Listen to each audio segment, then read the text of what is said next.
Hello friends, ഇന്ന് നമ്മൾ നോക്കുന്ന വീഡിയോ നമ്മൾ വീടിൻ്റെയൊക്കെ വയർ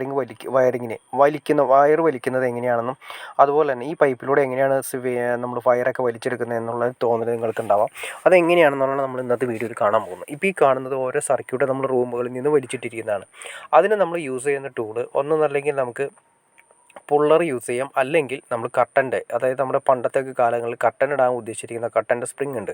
ഈ കട്ടൻ്റെ സ്പ്രിങ് ആണ് കൂടുതൽ കുറച്ചുകൂടി നല്ലത്. കാരണം വെച്ചാൽ ഈ കൈകൾ നമ്മൾ പുള്ളർ കൊണ്ട് ഉപയോഗിക്കുന്ന സമയത്ത് ബലമായിട്ട് പിടിച്ചു വലിക്കുന്ന സമയത്ത് കൈ കീറാനും കാര്യങ്ങളും ഗ്ലൗസ് ഉപയോഗിക്കേണ്ട അവസ്ഥയും കാര്യങ്ങളൊക്കെ ഉണ്ട്. പക്ഷേ നമുക്ക് ഈ കട്ടൻ സ്പ്രിങ് യൂസ് ചെയ്താൽ വളരെ സിമ്പിളായിട്ട് തന്നെ നമുക്ക് വലിച്ചെടുക്കാൻ സാധിക്കും. വളരെ സിമ്പിളായിട്ട് തന്നെ അകത്തേക്ക് കയറി പോവുകയും ചെയ്യും. ഇതിൻ്റെ തുമ്പത്ത് കണ്ടോ, കട്ടൻ സ്പ്രിങ്ങിന് യൂസ് ചെയ്യുന്ന തന്നെ കുളത്ത് നമുക്ക് മാർക്കറ്റിൽ കിട്ടും. അത് അതിൻ്റെ അകത്തേക്ക് ഫിറ്റ് ചെയ്തതിന് ശേഷം നമ്മൾ എവിടെയാണോ ഏത് പൈപ്പിലേക്കാണോ കൊണ്ടുപോകേണ്ടത് ആ പൈപ്പിലേക്ക് ജസ്റ്റ് തള്ളി കൊണ്ടുപോയി മാക്സിമം നമുക്കൊരു 13 മീറ്റർ അല്ലെങ്കിൽ മാക്സിമം ഒരു 15 മീറ്ററിൻ്റെ കട്ടൺ സ്പ്രിങ് ആണ് ആവശ്യം. അതിനേക്കാൾ കൂടാതിരിക്കുന്നതാണ് കുറച്ചുകൂടി നല്ലത്. കാരണം പെട്ടെന്ന് ഒരുപാടായി കഴിഞ്ഞാൽ ചുരുണ്ട് കൂടി കെട്ടുപിടിക്കാനുള്ള ചാൻസസ് കൂടുതലാണ്.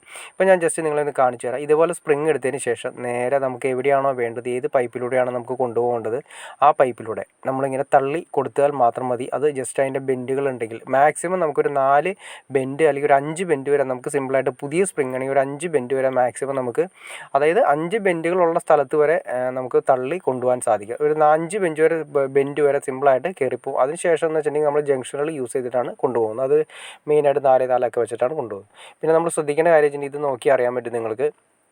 നമ്മൾ തള്ളുന്ന സമയത്ത് കണ്ടോ ഫ്ലെക്സിബിളാണ്. ആ ഫ്ലെക്സിബിൾ ആയതുകൊണ്ട് തന്നെ സ്പ്രിങ്ങിൻ്റെ ആക്ഷനാണ് വരുന്നത്.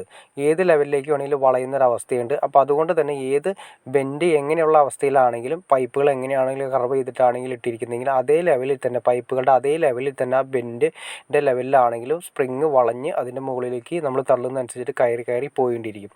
അപ്പോൾ പുള്ളറാണെങ്കിൽ നമുക്ക് പുള്ളർ ഇത്രയും കൂടി സോഫ്റ്റ് അല്ല. പുള്ളർ യൂസ് ചെയ്യുന്ന സമയത്ത് ഇത്രയും പെർഫെക്ഷൻ കിട്ടുന്നില്ല. കാരണം വെച്ചിട്ടുണ്ടെങ്കിൽ അത് പുള്ളർ നമ്മൾ തള്ളുന്ന സമയത്താണെങ്കിലും പക്ക സ്ട്രെയിറ്റ് ആയിട്ട് ഒരു ഷീറ്റ് പോലെയാണ് അതിൻ്റെ തുമ്പിരിക്കുന്നത്. സ്പ്രിങ് ആക്ഷൻ പോലെയല്ല ഇരിക്കുന്നത്. ഇത് നമുക്ക് സ്പ്രിങ് ആക്ഷൻ ഉള്ളത് കറക്റ്റായിട്ട് വളഞ്ഞും കാര്യങ്ങളൊക്കെ കിട്ടുന്നതായിരിക്കും. പിന്നെ പുള്ളറിനെ അപേക്ഷിച്ച് സ്പ്രിങ് യൂസ് ചെയ്യുമ്പോൾ കുറച്ച് ആയുസ് കുറവാണെന്നുള്ളത് നമ്മൾ ഉള്ള കാര്യം നമ്മൾ സത്യമായിട്ട് അറിഞ്ഞിരിക്കണം. കാരണം പുള്ളറ് കുറച്ച് ലൈഫ് ലോങ് കൂടുതലാണ്. പക്ഷേ സ്പ്രിങ് നമ്മൾ ഇത്തിരി ബലം പിടിച്ച് വലിക്കുന്ന സമയത്ത് വലിഞ്ഞു പോകാനുള്ള ചാൻസസ് ഉണ്ട്. അപ്പോൾ അതുകൊണ്ട് നമ്മൾ വലിക്കുന്ന സമയത്ത് കുറച്ചുകൂടി സ്ട്രോങ് ആയിട്ട് നമുക്ക് വലിഞ്ഞു പോകാത്ത രീതിയിൽ സ്പ്രിങ് അത് വലിഞ്ഞു പോകാനുള്ള രീതിയിൽ ആവാത്ത രീതിയിൽ വേണം നമുക്ക് വലിച്ച് ക്ലിയർ ചെയ്യാൻ വേണ്ടിയിട്ട്. അതുമാത്രമല്ല, പുള്ളർ യൂസ് ചെയ്യുന്ന സമയത്ത് നമ്മുടെ കൈയുറകളും ഗ്ലൗസ് ഉപയോഗിച്ചാൽ മാത്രമേ നമുക്കത് വലിക്കാൻ സാധിക്കുള്ളൂ. അല്ലെങ്കിൽ കൈ കീറാനുള്ള ചാൻസസ് കൂടുതലാണ്. ഇത് അത്രയും അരവും കാര്യങ്ങളൊന്നും ഇല്ലാത്തതുകൊണ്ട് വളരെ സിമ്പിളായിട്ട് നമുക്ക് കൈകാര്യം ചെയ്യാൻ സാധിക്കും.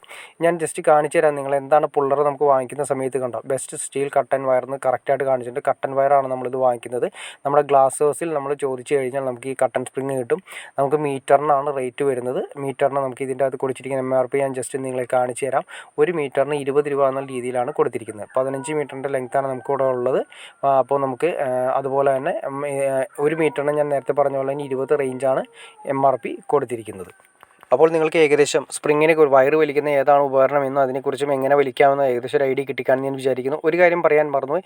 നമ്മൾ സ്പ്രിങ് തള്ളിയതിന് ശേഷം സ്പ്രിങ്ങിൻ്റെ തുമ്പത്ത് നമ്മൾ ടേപ്പ്, അത് ഇൻസുലേഷൻ ടേപ്പ് അടിച്ച് വയർ കണക്ട് ചെയ്തിട്ടാണ് വലിച്ചെടുക്കുന്നത്.